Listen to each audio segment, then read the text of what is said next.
Look, I know this is going to sound like a joke, but a metalcore band from the Warped Tour scene is evolving their sound. I know, right?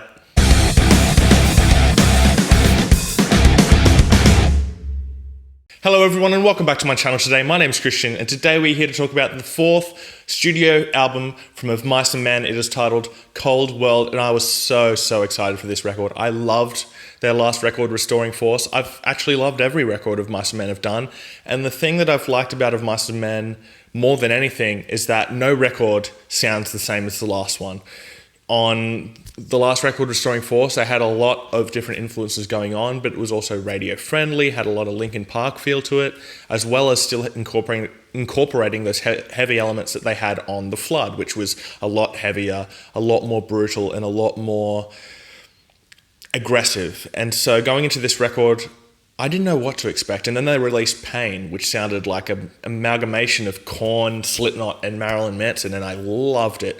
I thought Austin taking the lead on that song was brilliant, and I couldn't wait to hear the rest of the record. And then they released Real, which I thought was a lot more radio friendly, a lot more Linkin Park feeling, and really catchy, really great, and Contagious, which I thought was once again completely different from Pain and Real. So I really had no idea what to expect. And what to expect on this record is a fuck ton of variation. No song on this record sounds the same as the last one, and I love that.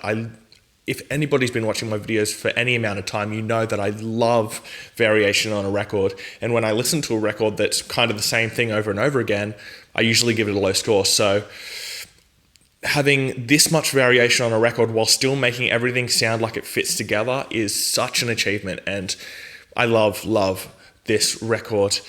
And a good indicator for this record would actually be the reissue of Restoring Force, Full Circle. The extra tracks they had on that record really will give you an insight into what this record is going to be like. This is, as I said, a hugely varied record, and Pain is not an indicator of what this record's going to sound like. It is the heaviest song on the record, the most brutal for sure, and the most you're going to get back to that sound that they had on The Flood.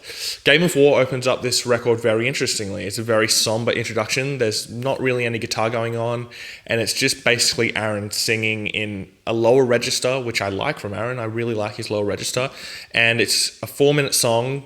It kind of just stays at the same pace, and it's just used as an introduction for this record. Then goes into The Lie, which is a classic Of Mice and Men song. Austin sounds absolutely phenomenal, and then having Aaron come in for the choruses. This record is very much more Austin Carlisle and less of Aaron. Aaron's only in this record from time to time, and it's usually in the chorus. And Austin uses a lot of clean singing in this record, a lot of gritty vocals in this record, and there's a lot of screaming from Austin, and it's used perfectly, and I love that Austin is really taking over as the leader of this band. Real is, as I said, the most radio friendly. Aaron absolutely kills it in the chorus of this song, and Austin's lower register in the song I think is just great.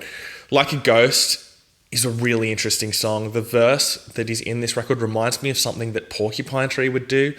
If you don't know who Porcupine Tree are, they're a progressive rock band from the 90s and early 2000s who used a lot of interesting melodies, and this song especially reminds me of that a lot.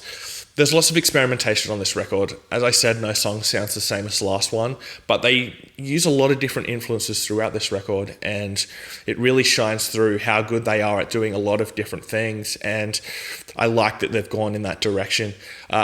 Contagious and Pain are both absolute bangers. I already talked about those. Relentless is one of my favorite songs on the record. It is so catchy, and Austin almost is rapping in the verses of this song, but with that screaming, gritty voice that he has, and it just sounds great. And then Aaron coming with the chorus, which is just so fucking big. I love that song so much. And I love variation, as I said, so this record is perfect for me. Getting into some of the sonics of this record, the drumming is great on this record. Their drummer, I can't remember the name off the top of my head. Fuck. Anyway, V-Man is what I'll call him.